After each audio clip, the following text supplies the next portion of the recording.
So this presentation is now going to run on a different machine, which means that much of what I will be talking about is going to be on the slides. There is hardly anything that I can show you running. Okay, I will not try messing with a new computer. Typically, I present out of my own laptop. Anyway, let me not waste any more time. Okay, so I'm not a data scientist, and I work on other real areas of computer science, programming languages, compilers, formal verification. So I'm from the old school computer science camp. I teach Python as a part of an introductory programming course, and I use Python a lot for my own research. Okay, so that's my claim to being here on the podium. So what I aim to do through this this talk is basically to be able to answer one simple question: why is Python a good programming language for data scientists? Why should data scientists be interested in that? And hopefully I'll give you a few reasons why that is the case, and also give you a few pointers as to when you should be careful in blindly choosing Python for your projects. So that's all I will try to do here. I will particularly not teach Python, because just now Sai was showing some pretty looking Python code, and you people seem to be understanding that, which probably means that you understand Python, you know Python. So I'm not going to teach you Python, and I will not teach you Python libraries for data science, among various other reasons why I'm not going to do that. One is that I myself do not know them. So let's start. So first of all, let us ask the question as to what makes a programming language a good programming language. There is probably the question itself is wrong, in the sense there is no good or bad programming language. Every language is good or bad for a specific reason. But there are certain things like simplicity, familiarity, which we all are looking for when we are picking up a new programming language. When we are kind of done with the linguistic parts, that is the syntax and the semantics of the language, we start looking for the various other non-functional properties of the language. For example, if a program compiles in my language, then is it safe to run that compiled code? That is one question that we would like to answer. That's the safety part of it. And then how fast it runs, how much memory it hogs. These are the next set of questions that we would like to answer. So these are all intrinsic parts of a programming language. And then there are a host of other extrinsic elements which decide our wish to use or not use a programming language. And they are, for example, what kind of development environment is available to work with that language, what are the various tools and libraries available to work with that language, and finally, if we run into some trouble, are there people out there who can answer our questions? You know, is there a good thriving community working with that language? So these are the various things which decide whether we are going to use a particular language for a software project, whether it is data science or anything else. So now, so as far as the point number 2, 3, and 4 are concerned, Python is a clear winner, because we all know that Python has a very good, very strong community, particularly in data science. It is probably competing with the top players in data science like R or MATLAB, which are also popular data science programming languages. So there's no doubt about it. Lots of tools. Sai was showing one, and we have many other things there. So I'm going to focus on the first one, which is the specific programming language features.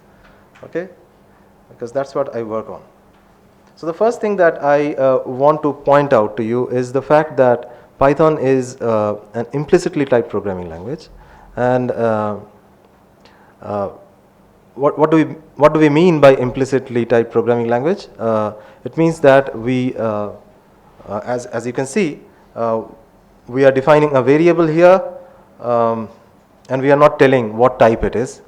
We are defining a function here, and we are not specifying anywhere what kind of types the parameters should have and what kind of types it's going to return. So these are the things that we are not going to specify. In spite of that, Python is somehow going to figure that out by itself. That's one particular feature. And what implications does implicit typing have? Well, some people argue that type annotations, that is declaring the types of the various things in your program, increase the syntactic load on the programmer, and being able to get rid of them kind of makes your program look neater and cleaner and leaner and all that. So from that point of view, it's a plus, clearly a plus, that it's an implicitly typed language. There are people who differ, who say that sometimes type annotations actually add to the readability of your program. So it's an arguable thing. There's nothing scientific about it, but it's good to know about it. Here's another property which is more important than implicit typing, which is dynamic typing. And through my teaching of Python and other similar kind of programming languages, I have seen that many people actually confuse dynamic typing with implicit typing. Okay, implicit typing is the absence of type annotations in the program text, while dynamic typing is the process of type checking happening at the time of execution of the program. Okay, so these are fundamentally two different things, and they have nothing to do with each other. We have plenty of languages which are implicitly typed, but they are completely statically typed programming languages. Okay, we have dynamically typed languages which are explicitly typed, and all the other combinations are also there. Okay, so here, for example, so what does dynamic typing give us? Here is an example. Okay, so I have defined this little function called useIf, which takes three arguments: the conditional and the two statements, the then statement and the else statement. Based upon the conditional, it executes either of them. Okay, now I'm not specifying what the types of these arguments are. Okay, and in this particular case, when the conditional is true, okay, it will return an integer, and when it is false, it will return a string, right? So this is something which is very, very typical of a dynamically typed programming language. This you will never find in any statically typed programming language, however sophisticated it might be. Okay, so depending upon what is the value of a particular argument, or what is the path that has been taken so far, the return type of the subprogram or the subroutine or the function is going to be decided. Okay, this itself is something which you would not find in any statically typed programming language. In statically typed languages, by definition, all the type related matters have to be settled right in the compile time. There is nothing left for the runtime. Okay, so for example, here is a little C equivalent of the same function. Okay, and if I try to compile this in GCC, we see that there is some ugly error coming up. Just to make the point that statically typed programming languages will not allow this kind of stuff. So is it a good thing or a bad thing is again left to kind of discussions or arguments. So schematically, I typically show this in this particular manner. So let us say that this light red ball, this pink ball, is the set of all the correct programs that you have in the world. Okay. Static typing goes conservative. It says that I will try to be correct come what may. Okay, and in the process I may actually end up rejecting some correct programs. So the set of programs that a statically typed programming language will allow you to compile or generate code for or run will typically be a subset of all the correct programs that you might have. Okay. On the other hand, dynamic typing goes aggressive. It says that unless something is starkly wrong, okay, definitely wrong. I'm not going to stop it from being executed. Let the programmer's good sense prevail and decide whether there is something wrong or not. And if something goes wrong, then of course there will be runtime type errors. Okay, so a dynamically typed programming language will typically allow certain programs which are probably wrong. And then we have these two subsets which I call the false positive and false negative, and they may actually surprise you by their meaning, in the sense that if something is actually correct, but your type checker says that it is not, okay, then it is typically called false positive. So remember, these are all the correct programs, and static typing reject some of them. These are the ones. So these are all the false positives. On the other hand, if there are programs which do have bugs, but those bugs actually escape the eyes of the type checker, then we call them false negatives. Okay, bugs are there but they are not found. These are called false negatives, and they are very typical of dynamically typed programming languages. Okay, so now the decision is for you to take as to which side you want to lean on. Whether you want to be sure that your program doesn't run into any kind of runtime type errors, then you would probably side with statically typed programming languages. On the other hand, if you are okay if your program fails in the runtime, you'll go and fix it up. The cost is not too much. Then you would probably go for dynamically typed programming languages, because they reduce the overhead on the programmers to fix type errors before the program starts running. So the trade-off is between the upfront effort of getting the program to compile, okay, versus the costs that you have to pay if the errors manifest later on in the life cycle. Okay, so these are the two things. Okay, so that's about dynamic typing of Python. Is there a clock somewhere where I can keep track of? Pardon? No, I can't see. What's the time? Okay. Okay, can you tell me before 15 minutes? Okay. Okay, so we have all the expected types that you see in all programming languages. I assume that you people are experienced programmers. So these are all the types that you may have seen in other languages also. So Python also has them.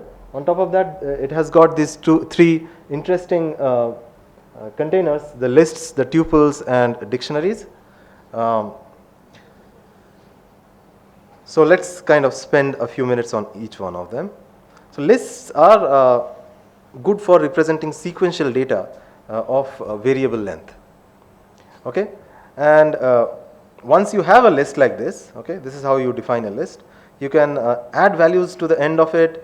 You can add another list to the end of that list, and then you can inquire things like, what is the tail of it. So this is called splicing, this is called indexing, and all that stuff you can do. You can extract data from it, you can modify the list and all that stuff. You can use it like a stack. You can pop things in, out. You can pop from any end of the list. You can insert things, you can remove things, and everything. Right.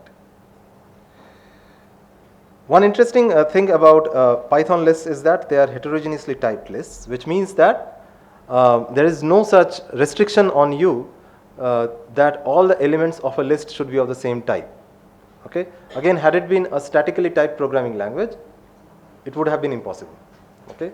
Because it is a dynamically typed language, it is perfectly okay to have lists which have elements of all sorts of types. For example, first three are integers, while the fourth one is a string. The next in the list is tuples. Tuples is when there is sequential data for which you do not want to change the length, and again it is allowed to be heterogeneously typed. and you can access the elements of a tuple in a similar manner as you access elements of a list by indexing. You can also extract elements of a tuple by by using this particular construct. As you can see, I will not explain this, but it's, in my opinion, eminently readable. Okay, you just read it into a bunch of variables, and each of its elements get read into those elements, those variables. Okay, certain things that you cannot do with a tuple are associated with its immutability. Okay, so tuples are supposed to be immutable, different from the way lists are. Lists are mutable. Okay, which means that any kind of writing work cannot be done on tuples. A tuple once created is forever. It cannot be changed at all. Okay, so for example, you cannot change any of its elements. You cannot try, if you try to append anything to its end, it won't work. You cannot extend it with anything, etc. In all these cases, it will say that it's not possible. And by the way, these are all runtime type errors, so to say. Okay. Python, being a dynamic programming language, has no such thing called compile time type errors. All the type errors are runtime type errors. And then the third thing is dictionary, which are interesting when you want to represent some sort of relations. So here, for example, I have created this dictionary which has got 3 keys, 1, 2.0, and this tuple, okay, and 3 values, the string 1, the string 2, and the number 3.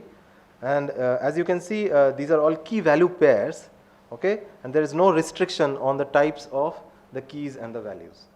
Okay, you are pretty much completely free to use any type of keys, any type of values. This is not strictly true. For keys, you are not allowed to use mutable. For example, instead of a tuple here, if I had used a list, it would not have worked. Okay.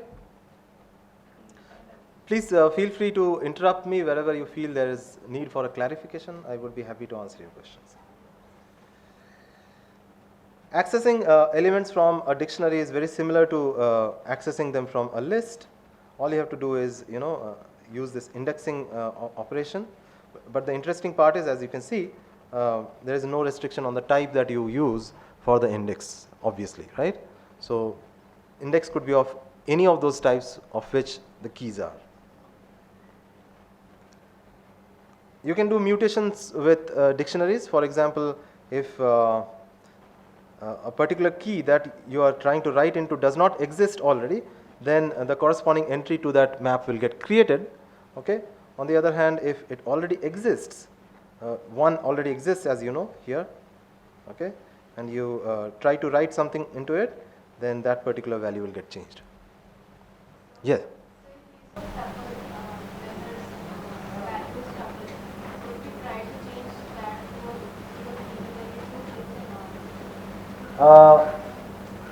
What do you mean by that? For 2, if you have a tuple 1, 1. Mm-hmm. So the tuples are immutable. Right, yes. So if I change the key values to some other value, so the tuple will change or not?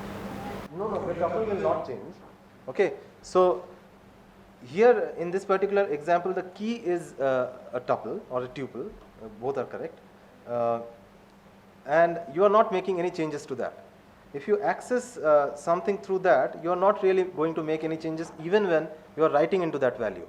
Okay, suppose I say D11 is equal to 4, then this value would have got changed. Nothing would have happened to this. If the reverse happens, you cannot write into a tuple. You can always replace one tuple with another. Okay, but the tuple object itself will not change in the memory. Okay, that's about dictionaries. So these are extremely useful data structures, and with a little bit of knowledge of basic types, these 3 types, and knowledge of little bit of functions, little bit of control structures like if, while, for, etc. You can very much get going with for loop, and that is probably one of the single most reasons why Python is so popular with everyone. I wouldn't say data science, but the fact is it doesn't require people to learn a lot of programming. This is kind of enough for day-to-day working. The other thing about Python programming language, yes. You have mentioned D1 code, that is 1 to 3. Yes. But it has inserted as a Here. but it has entered into the third place, 0, 1, 2. Okay, that's a very good question. So there is no associated sequence to the entries of a map. Okay, this is how Python has decided to print it in this particular sequence, but you should not depend upon that. There is no such inherent sequence between the keys value pairs in a dictionary. So that's a very good question, because many of the initial errors that programmers make while starting to use dictionaries arises because they think that there is probably some inherent sequence associated with the keys, which is not the case. Thank you.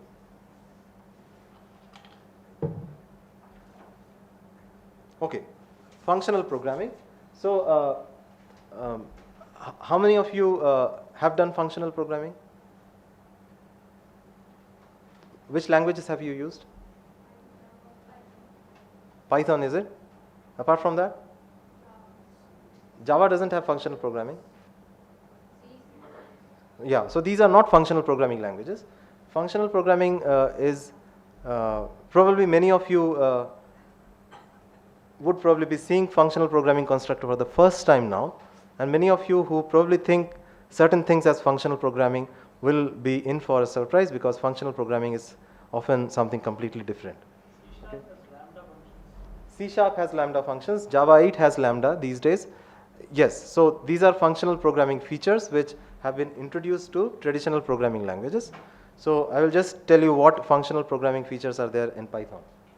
Okay, so the very first important thing about functional programming is that functions in a functional programming language are what we call as first-class objects, which means that they can be passed as arguments to a function, they can be returned as a result of computation from a function, and they can be stored in data structures. These three things can be done with first-class objects of any programming languages, and you can do that in a functional programming language with functions. You cannot do all these three things in any non-functional programming languages like C or C++.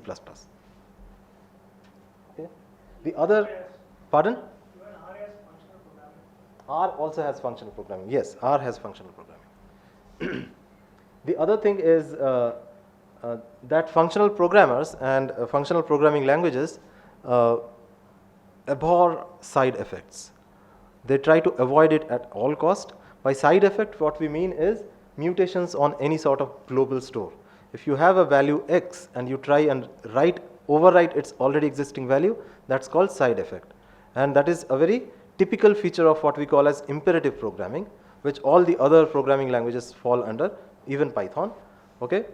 So functional programming style tries to avoid that from happening. So therefore, loops are out of the window. We do not use loops in functional programming, and in order to achieve the effect of iteration, we use recursion very, very extensively. Okay. As many of you said, we use lambda functions, okay, anonymous functions, okay, and we have these things called higher order functions, which are basically functions which take other functions as parameters and may return other functions as a result of their computation. So let's see some functional programming features of Python. So the first thing is recursion.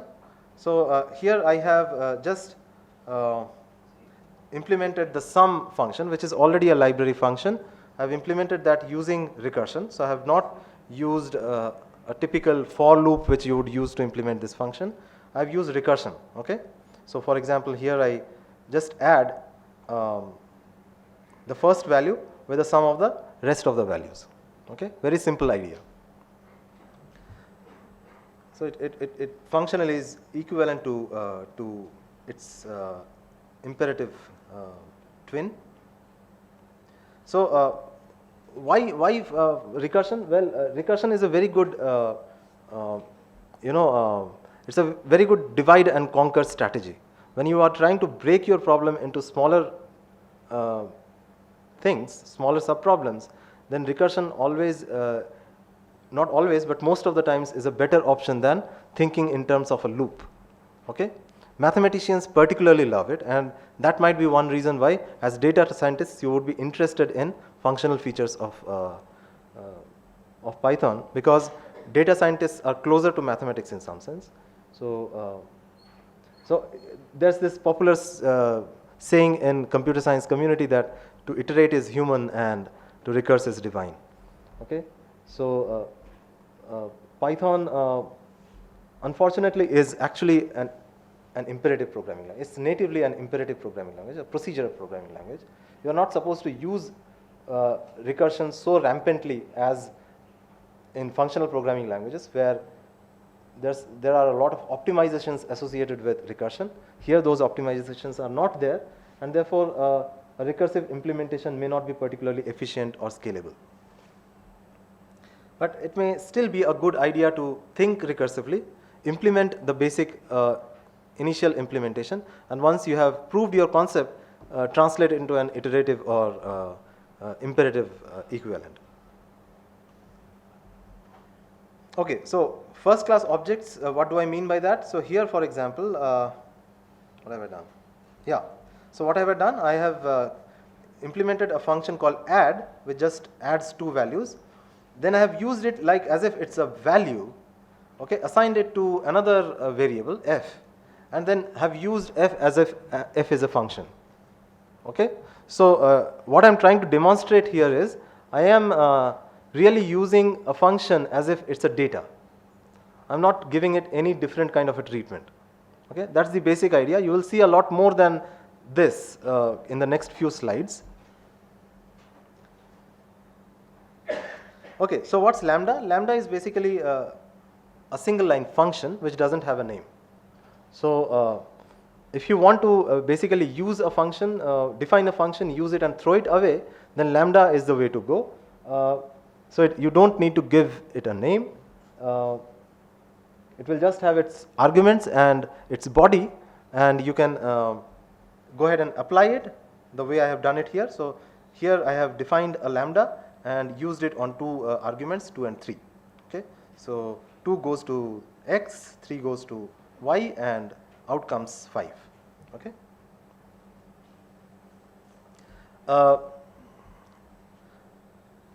The other feature of functional programming are high order functions, which is functions that take other functions as arguments.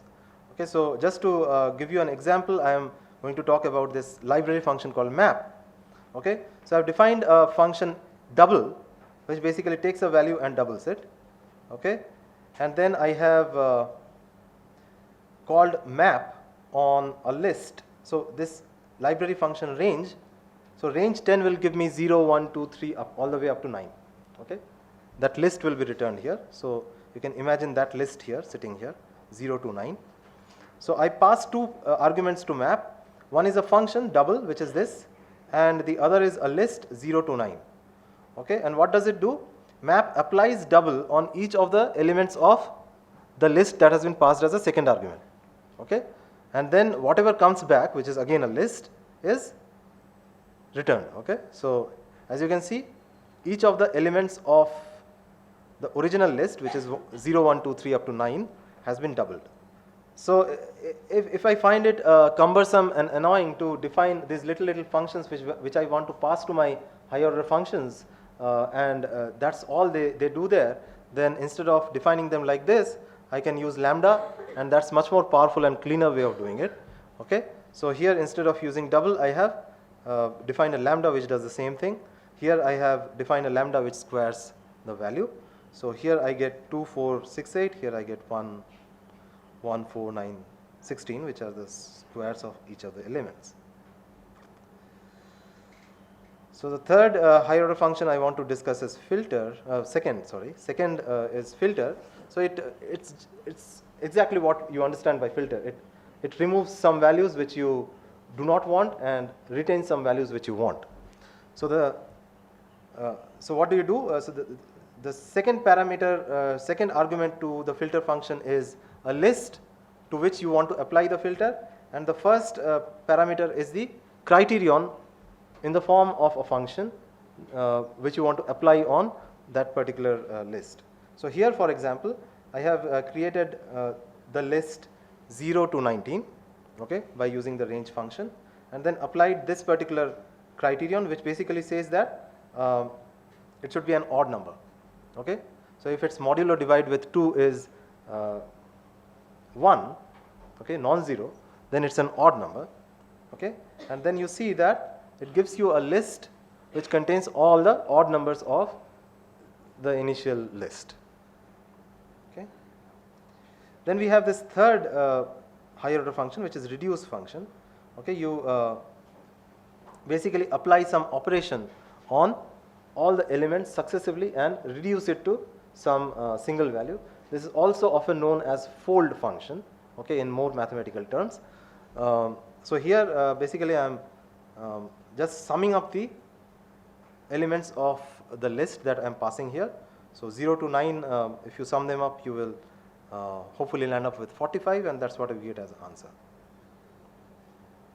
What's the time? 4:15. Wow. So yeah, okay, now I will kind of start jumping.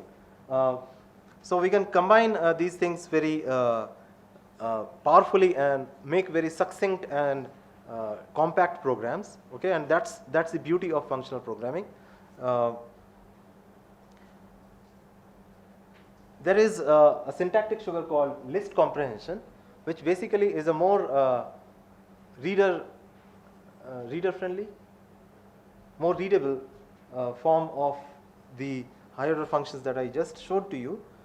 So for example, here list comprehension is being used as map. So I'm saying that for all the x in this particular list, you return a list where each element is double of those x. Okay, so in mathematics you would write that for all x in L, 2x. Sorry, the same thing is pretty much being translated here. Okay, this is called list comprehension, and again, because of its similarity to how mathematicians write this kind of expressions, it is very, very popular, and of course it's very readable too. If you want to use it as map and filter, that also is possible. So you can attach some sort of a filtration criterion at the end of the whole thing, and then you will get that done here. Okay. Right, so this I have implemented a function for standard deviation. Statisticians will like it, and I have used list comprehension extensively to implement this function. And had you done it with traditional imperative structures, this would have extended to at least 10 extra lines. Okay, so the compactness of code is what is the unique selling point of functional programming style. Okay, so let me skip everything else in functional programming, and yeah, then come to the last part, which is object-oriented programming in Python. Again, there is hardly any surprise. You can use Python in the same, you can write object-oriented programming in Python in a manner which is very similar to the way you write it in Java or C++. There is hardly any difference. Let me see if it allows me to open the whole thing.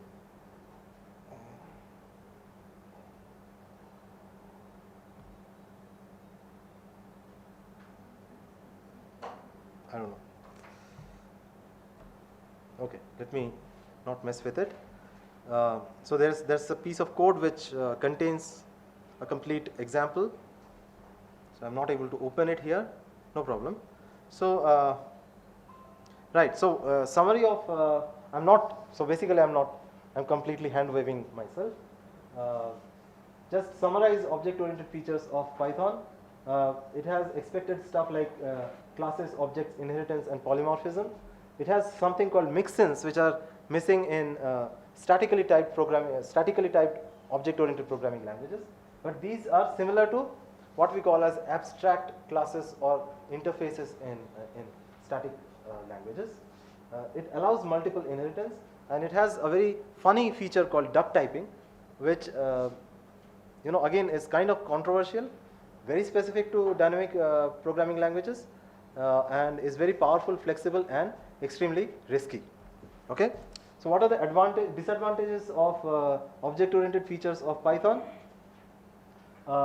It does not allow you defensive programming, so access modifiers are absent, and in order to deal with inheritance, okay, in dynamic polymorphism, okay, it uses a method called method resolution operation, which is extremely costly and inefficient. Okay, what in static time the dynamic dispatch or dynamic polymorphism would be implemented in a constant time operation may take arbitrarily long in Python, depending upon the depth of the inheritance tree. Okay, so this may add a lot of runtime overhead when you are running an object-oriented program written in Python. Okay.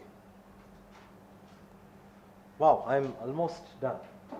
So, in summary, this is what I would like to say. Because of the dynamic typing and implicit typing, it adds a lot of flexibility and readability to Python programs. Python has, it's my personal opinion, Python has got its syntax really right. Python code really looks very pretty. Even if you do not know Python, the look of it is kind of pleasing to the eyes. So in that, which is not the case, for example, with Java. If you are not, in case you like Java, then replace it with anything else.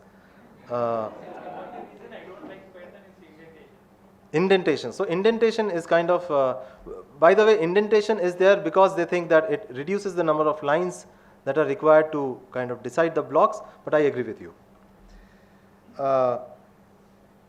So you can get quickly started with Python, and before even you learn a lot of Python in terms of syntax and semantics, you can really be starting to write non-trivial pieces of code because of rich types and data structures. No, this is disadvantages, sorry. This is disadvantages.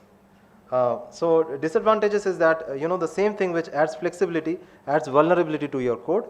Okay, and there are many sources of potential performance issues. No, this is also typo, sorry. Okay, so conclusion, last slide. Last slide is that, with all these things put together, what is Python good for? It is good for whenever you are looking for some sort of rapid prototyping application.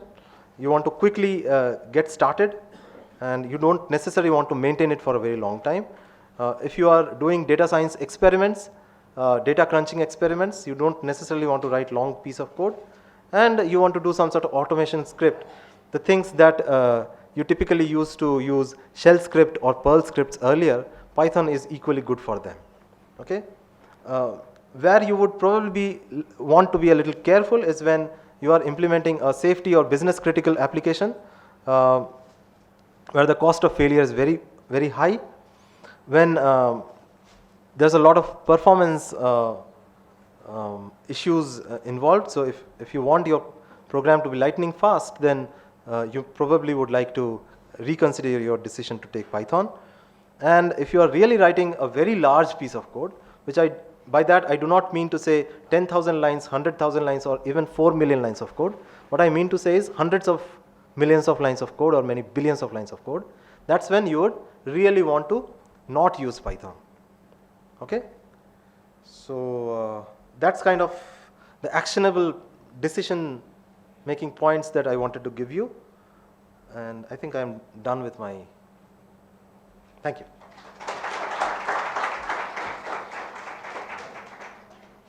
Questions? So you say Python is good for rapid prototyping. Does it mean it's not good for deployment modeling? What do you mean by deployment modeling? You mean the real-time scenarios for the projects, right? I wouldn't make any strong statements here. These are like kind of rules of thumb. So if you have safety issues, security issues, performance issues, if the cost of failure at runtime is very high, then you would like to take another look. That's all I'm saying. So people have written really large programs in Python. They can always come back to me and say that, see, my program is n million lines of long. So why do you say Python is bad? Maybe you are a stellar programmer. Okay. Most of the people here are not here, but elsewhere are not stellar programmers. So they would probably like to use something more conservative. Okay. So I will be back in the discussion in the evening, right? Yes. So I will take more questions if there are any. Data science questions? There will be other colleagues to handle. PL questions? Throw them at me. Thank you.